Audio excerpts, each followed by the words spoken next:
हाँ, तो आप सभी हमारे YouTube चैनल पे पहुंच चुके हैं, है ना। तो अब देखना, आप अपने क्लासरूम को देखिए और दोबारा मैंने इसको एक बार थोड़ा सा रिवाइज करवा देना है, थोड़ा समझ लो। फिर थोड़ा सा क्या है कि कल डिस्टर्बेंस, आज फर्स्ट डे है, आप लोग भी कई लेट आए हैं, मैं तो जल्दी आ गया था ना। हाँ, तो इस कारण अपना थोड़ा सिस्टम, ये थोड़ा सा समय का मैनेजमेंट ढंग से नहीं हो पाया है। तो आप कल से फिक्स 10 बजे को 7 बजे छुट्टी हो जाएगी, 7 बजे स्कूल के अंदर आ जाना, उधर नहीं जाएगा कोई, डायरेक्ट यहाँ 7 बजे आ जाओगे। 7 बजे आते ही मैं क्लास शुरू करूँ, ठीक है। 2-5 मिनट लेट मैं हो गया तो तुम्हारा नुकसान नहीं है, तुम लेट हो गए तो तुम्हारा नुकसान, ठीक है ना। तो आप टाइम चाहे आके आते ही इसको आज हटा जाना है, आज सिस्टम, ठीक है। तो देखो कि एक संख्या होती है, नंबर होती है, तो संख्या के लिए अंक ध्यान रखने पड़ते हैं 10 से, और इस अंकों की व्यवस्था होती है कुछ इस प्रकार से। स्थानीय मान हम लोगों ने पढ़े हैं 5वीं तक, स्थानीय मान, दशमलव, आप लोगों ने एक तरीके से इकाई, दाई, सैकड़ा, हजार, और इधर चलते हैं आप यहाँ से जैसे दशांश, शतांश और हजार मान। तो ऐसे स्थानीय मान लेकर संख्याओं की व्यवस्था की जाती है और गणितीकरण करके, संयोग करके, संक्रिया, ये चारों चिन्ह यदि है गणित में तो संक्रिया हो जाती है, आपकी संख्या बन जाती है। तो संख्या के लिए फिलहाल 2 अंक, 2 चिन्ह काम है यहाँ पे, एक प्लस का और एक गुणा का। प्लस का और गुणा का दोनों से संख्या बढ़ जाएगी, आपकी एक संख्या का रूप लेगी, क्या हो जाएगी, अंकों की व्यवस्था। और यहाँ से संख्या बनने के बाद 2 प्रकार हो जाता है, एक वास्तविक और एक काल्पनिक। में वर्गमूल के अंदर यदि कोई ऋणात्मक गुणांक बैठा है, वर्गमूल के अंदर कोई ऋणात्मक गुणांक बैठा है, चल तो रहा है।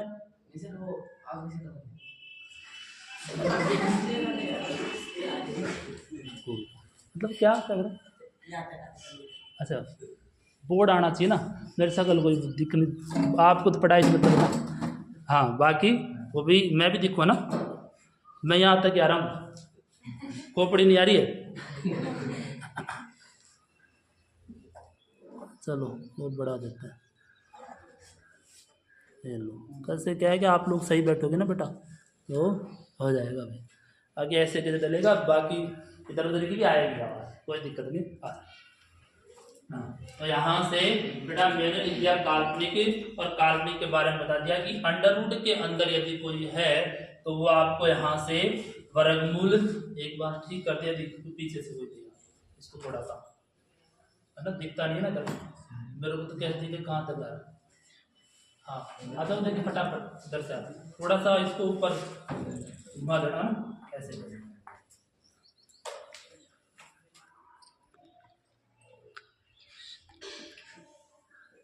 थोड़ा पीछे है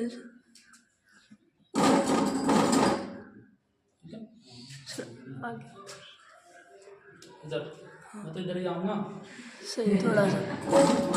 हाँ ठीक है, चल उसको और आगे कर दे, बोर्ड दिखाने के बाद आ जाए बोर्ड, ठीक है।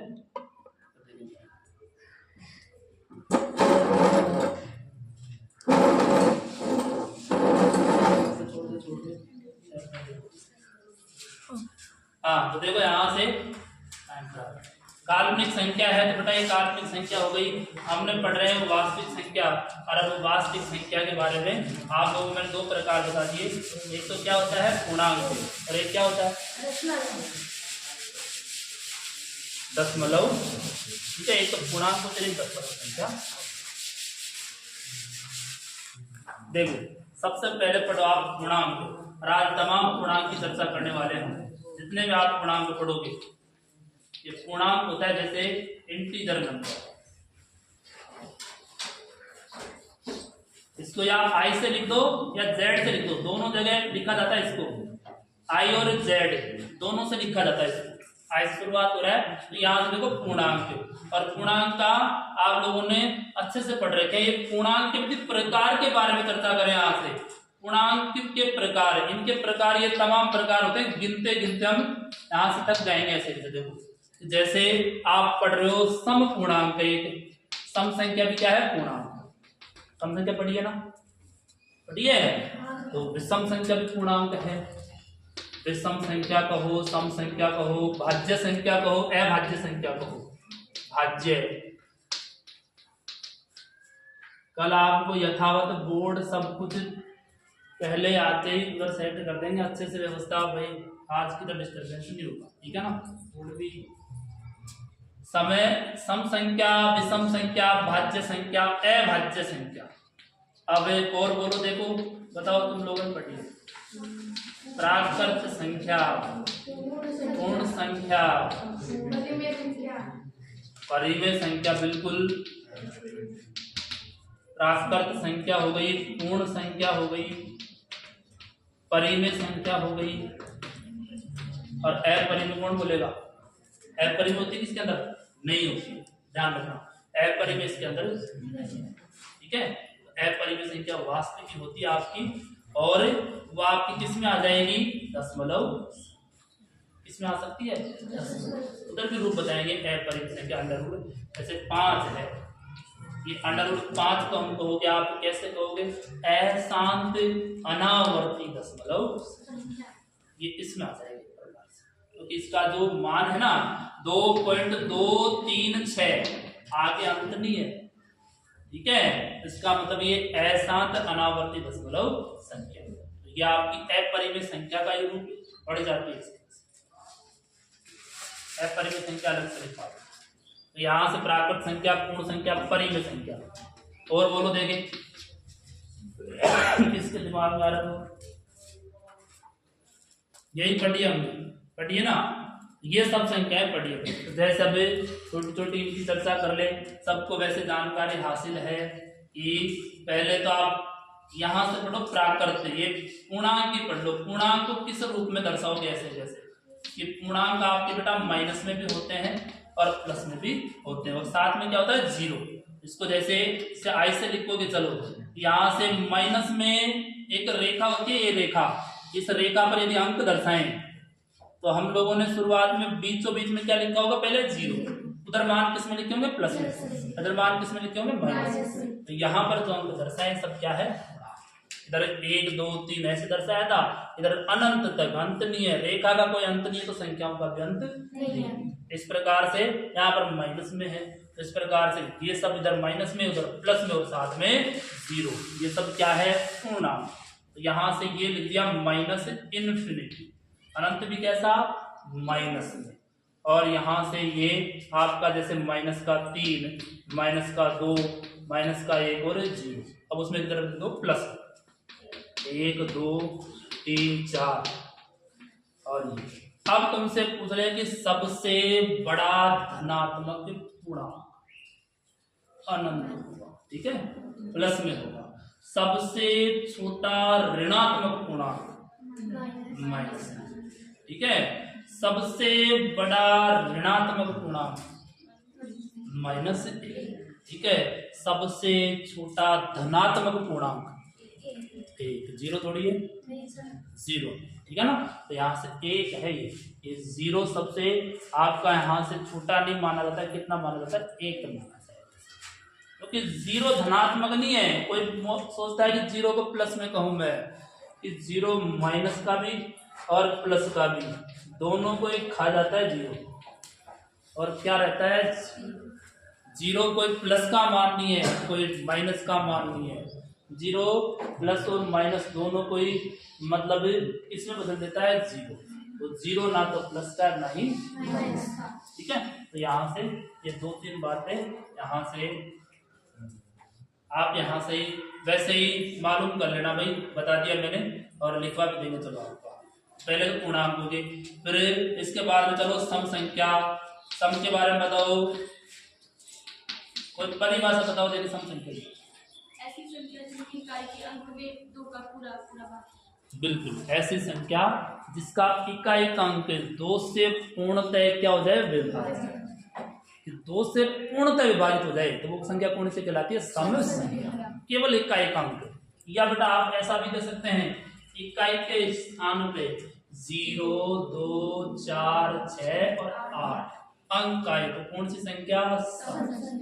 और यदि ये अंक नहीं आए 1, 3, 5 और 7 और 9 ये आ जाए तो कैसे हो जाएगी? विषम। तो सम और विषम, तो यहाँ तो केवल इकाई का परिभाषा लिखवानी जरूरत नहीं है, मैं केवल शुरुआत लिख रहा हूँ यहाँ से 2, 4, 6, 8, 10 ये कैसी है? ठीक है। तो आपको सबसे छोटा अंक कौन सा निकाले? सबसे छोटी सम संख्या कौन सी है?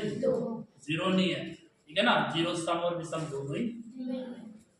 फिर बात कर ले विषम की, इसकी बात कर ले विषम संख्या 1, 3, 5, 7 इस प्रकार से चलेगी। कैसे क्या कहोगे यहाँ से कि इकाई का अंक 2 से पूर्णतः विभाजित नहीं हो, कौन संख्या कहलाती है? विषम संख्या कहलाती है। ठीक है। विषम के बाद में आती बेटा तुम्हारे जैसे अभाज्य। ठीक है, पहले भाज्य अभाज्य देखो चलो। अभाज्य संख्या ये होती है इवन नंबर, ये होती है ओड नंबर अंग्रेजी में, जैसे इवन और एन नंबर, और ये होते हैं ओड नंबर। ठीक है। और अभाज्य संख्या होती है आपकी प्राइम नंबर। क्या होती है? Prime number. ठीक है, प्राइम नंबर, प्राइम मिनिस्टर नहीं है ना, प्राइम नंबर। तो यहाँ से Pn, तो यहाँ से अभाज्य संख्या। अभाज्य संख्या बताओ।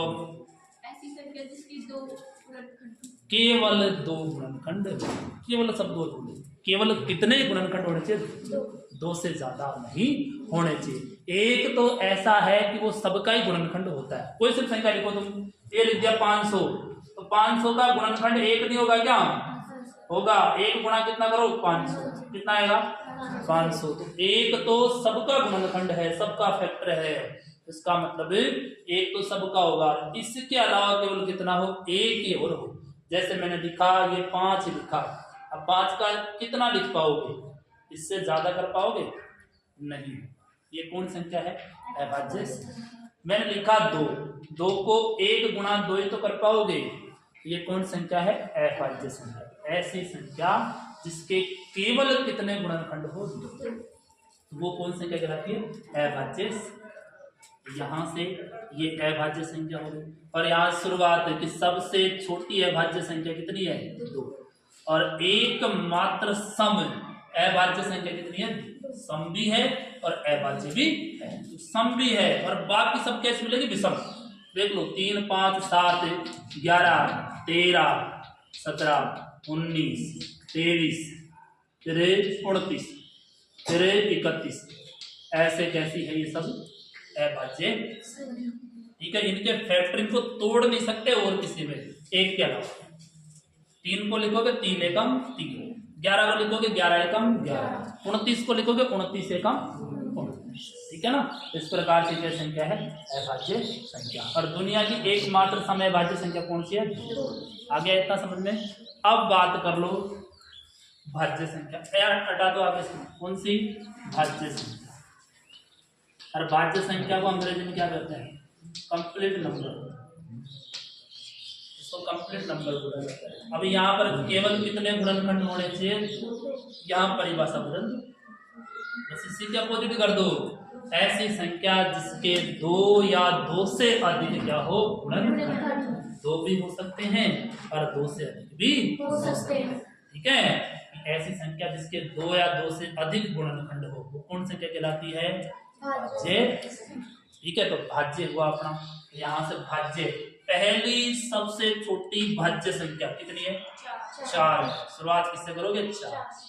4 के बाद में 6, 6 के बाद में 8, 8 के बाद में 9, 9 के बाद में 10, 10 के बाद में 12, 12 के बाद में 14, 14 के बाद में 15, 15 के बाद में 16, 16 के बाद में 18, 18 के बाद में 20, 20 के बाद में 21, 21 के बाद में 22, 22 के बाद में 24, 24, 25, 26, 27, 28 और अब 29 नहीं है। 29 कैसी है? ठीक है। ये सब कैसी? देखो सबके फैक्टर हो रहे हैं। 18 के भी करोगे आप, 9 गुणा 2 कर रहे हो, और 9 के भी एक और कर दो, 3 गुणा 3। 2 या 2 से क्या होने चाहिए? ठीक है। तो आप 2 या शब्द मत लगाओ, या ऐसा कर दो 2 से अधिक। ठीक है ना। या तो छोड़ो कि ऐसी संख्या जिसके 2 से अधिक क्या होने चाहिए, घनखंड, वो कौन सी संख्या कहलाती है, भाज्य संख्या। कोई दिक्कत है? इसके बाद में भाज्य और भाज्य। और बोलो, अब यहाँ से कहाँ पर पहुंचे, यहाँ तक आ गए, ठीक है। अब प्राकृत संख्या, हालांकि हमने इसको सबसे पहले लेना चाहिए, इसको सबसे पहला लेना चाहिए कि प्राकृत संख्या क्या होती है। कि प्राकृत संख्या मतलब शुरुआती प्रकृति से यहाँ से हुई है।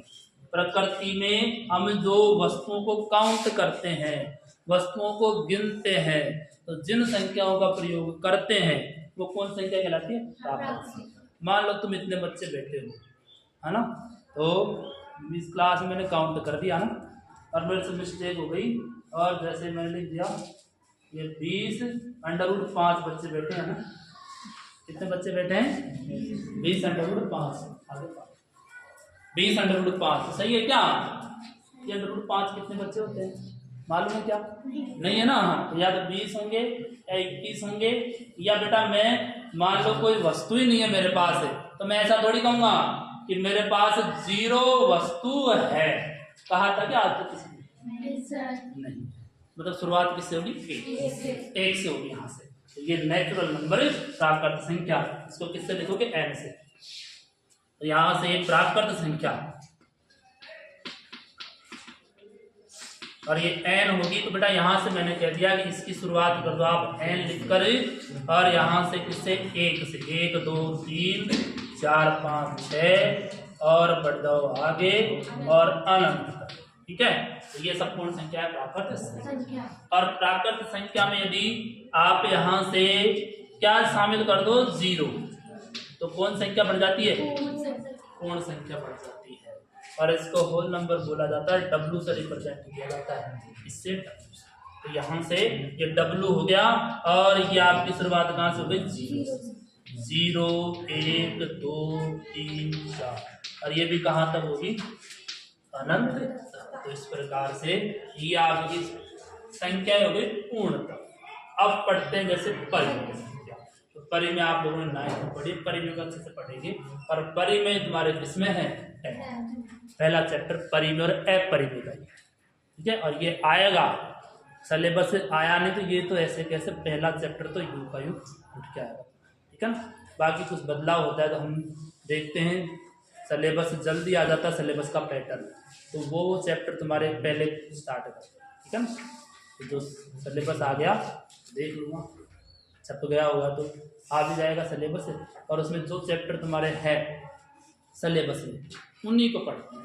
त्रिकोणमिति हटाने वाला नहीं है, तो त्रिकोणमिति पढ़ते हो ना, साइन थीटा बीटा, ये पढ़ते हो, साइन नाम सुना होगा ना, साइन कोस टेन, जाने क्या चल रहे हैं ना। आप लोग 9th में बैठे थे तब ये sine cos tan cosec sec cot, ये 5-6 सिंबल पढ़ते हैं, इसमें बच्चे बहुत ज़्यादा कंफ्यूज हो जाते हैं। उसको शुरुआत, ये तो आपके जैसे संख्या है। अब परिमेय संख्या देखो आपको कि जैसे ये यहाँ तक परिभाषा लिखवाने की कुछ विशेष बताने की जरूरत है क्या, याद हो जाएगी ना आपको ऐसे कैसे। तो यहाँ से आपको थोड़ा सा लिखना भी है। और परिमेय संख्या देखो, ये तो आपको छोड़ना है ऐसे कैसे, टॉपिक डालो ये, जिसको आपको शुरुआत कर दो, ठीक है। परिमेय संख्या, ठीक है, थोड़ी जगह छोड़ दो, ये पूर्णांक को लेकर, और परिमेय संख्या लिख लो, और बाद में इनको लिख देना परिमेय संख्या के नीचे, ठीक है। परिमेय संख्या लिखो, बस 2 लाइन और बताते हैं बस आज।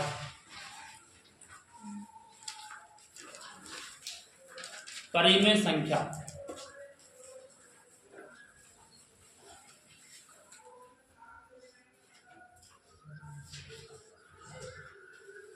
हाँ, अब इसके अंदर ये 3 आपको 3 पॉइंट लिख लेना बस ये 3 पॉइंट लिखने बेटा। यहां से P/Q का रूप, P/Q का रूप हो किसी भी संख्या का, कि P/Q का रूप में मिले। P का मतलब अंश हो गया, और Q का मतलब क्या हो गया, हर। अंश बटे हर में कोई संख्या है तो कौन सी कैसा कह सकते हो, परिमेय। दूसरा कि P और Q दोनों ही पूर्णांक होने चाहिए, दोनों इंटीजर होने चाहिए। इंटीजर पढ़ लिया हमने एक तरीके से, चाहे माइनस में हो, चाहे प्लस में हो, चाहे 0 हो, ये कैसे हो, पूर्णांक हो।